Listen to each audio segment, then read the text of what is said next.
Just two adjacent girls living in a lovely world. They took a podcast train going anywhere, but kind of specifically through Austin, Texas. Yeah, hook 'em horns. Welcome back, y'all. Welcome to Adjacent Recap of Hunting Wives, the last episode of season 1. I'm going to say my mind was blown. Shelly, we fell for it. We fell for the whole thing. But the truth came out, we think, for this final episode. It looks like there's going to be a season 2 out there. Boy, oh boy, these hunting wives can get themselves into some deep doo-doo.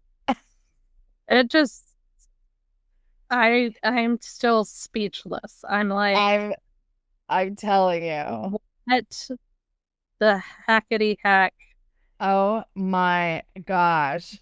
So in the last episode 7, Jill was killed. And then the cops are saying at the beginning that because of Salazar and her partner's hard work, that they solved the case, that Jill was actually the murderer of Abby. They released Sophie out of the jail, and we are going back where we start with 2014 when Sophie is in her wild child phase, and she's making out with women, which explains why she's so into Margot, and it seems to come so easily to her. This is not her first rodeo. She'd had other encounter. She had another encounter with somebody when she was in college in Harvard, and that's when she met her husband Graham. And so it kind of shows you like this is not new news. Not new news. For Sophie. So that's why she started kind of leaning into the Graham deal. And then it also goes into how Jed and Margot met when Jed's ex-wife introduced her for Jed's birthday to do a threesome. And then Jed's ex-wife gets dumped and Margot slides into that wife position pretty easily. And then we go into how the aftermath of Jill and Star's death, and Brad and Callie and the other friends are all throwing Jill under the bus, and we start to realize that maybe we had the wrong person all along.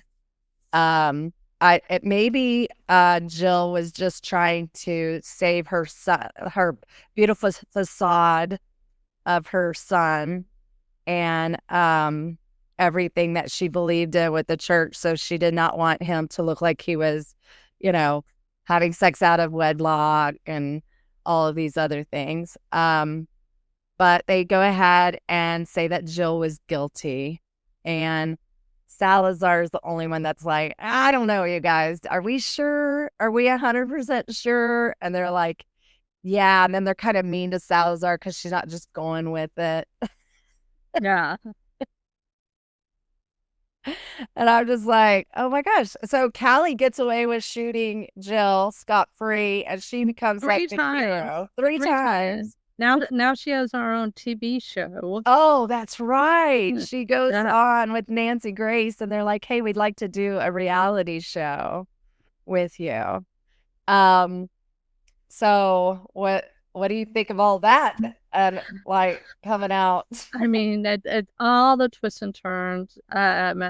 The how Margot stepped in. The creepiest thing to me was like Margot's like goes to Jed and is like, I need to tell you some stuff. And he's like, tell Big Daddy. Tell Big Daddy. Judge you. It'll be okay. Because they had been going to a donor's party And Sophie comes over and starts having a heated conversation, right, with with Margot, and then Jed's like, "What's going on? What?" Well, one of the donors was like, I'd like to donate, but what the hell is happening with your wife? What's going on over there?" And but he's like, "You just tell Big Daddy Jed what you need to say." Yeah. And she's like, "I broke our promise. I broke our promise. I had sex with the man boy." And she admitted that she was the one that actually got pregnant because Sophie had figured it out. Sophie had figured out that the doctor was actually Margot's dad, and that Margot's dad had covered up for her by saying that Margot was helping her brother who had overdosed. And actually, Margot hadn't been there with her brother, and all of the covering up was not true. And so it was about Sophie was going to come out and tell everybody, nope, it was Margot in the kitchen with the candlestick. She's the one that did it, and she had an abortion. And so that sent Margot into, oh my gosh, I've got to figure out how I'm going to solve this problem. And she's usually faster on her feet. And Jed tricked her because he said, you can tell me anything. I'm here for you. We will make it work. No, he's like, "You tell Big Daddy. You tell Big Daddy Jed. You go ahead and tell Big Daddy Jed. We'll take care of it." I was like, "Oh my God, hilarious." I'm like, don't do it. Don't do it. I was like, no. In Texas, what episode 8 we would call when the shit hits the fan. Yeah. This is definitely the shit hit the fan. And Big Daddy Jed, when he heard all that, he hit her and he said, "Get out." Well, he was like, I don't want to know the rest of this story. Yeah. I'm not gonna be able to cover this up. And then he was in the limo getting a blowjob. Yeah, by his political press secretary. I'm like, oh gosh. He's like, I cannot look at that actor the same ever again. I cannot look at him the same ever again. He was from My Best Friend's Wedding to Hunting Wives. To Creepy Jed. I'm like, no way. Is that Creepy Jed? You can't be in a rom-com ever again, Jed. So then, for some reason, which it doesn't go anywhere at first, so I don't know if this is going to creep into season 2, Sophie goes to a bar and thinks she's going to meet up with One-Eyed Jack, the guy that sent her a note, like, call me, we need to talk. But instead, somebody else came in his place, and he was like, if you don't tell me what you know, then, and that's when Sophie found out about Margot's dad being the doctor, and the doctor that obviously performed her abortion. And that's how she had put it all together. And then they're like, you have 24 hours to come back and tell us what you know. And unfortunately, when Margot got kicked out, her crazy brother Kyle said, I'll take care of it, big sis. And he went over to Sophie's house. I think she does have a drinking problem. She called her neighbor to watch her son so she could go to the liquor store to get a bottle of wine and 3 things of airport size Jack Daniels or something. What is up with the airport? I know. I'm like, I don't know. But she's driving back and drinking those. And then Kyle, like, jumps out of his car, banging on her electric car, her Tesla, and then she keeps backing up the car, and he keeps coming at her. She backs it up again. He comes at her, and then she just floors it and runs over it, and that guy's body flew over her Tesla like it was nothing. I don't know what it is about Kyle, but he's very endearing to me. I know. I liked Kyle. I was like, what? He was the one I liked. I don't know why. I'm like, that Kyle's kind of funny. He was funny. And so then she like didn't just hit him, she ran over him. And then his poor body was left. Oh my But God. then they see the police come to look at the signs of the thing, but she had basically dragged his big giant body. Impossible, by the way. She weighs like $105. There's no way she could pull that 250-pound man to the side of a ravine and throw him off the river. Oh my gosh, it looked like a scene from Yellowstone. Oh my gosh, yes. Take him to the train station. Take him to the train station. And so my thing was like, now every single person, all of these people have something bad. And the only person that's won in all of this right now is Callie. That's right. Yeah. Callie. The pagan lavender bride.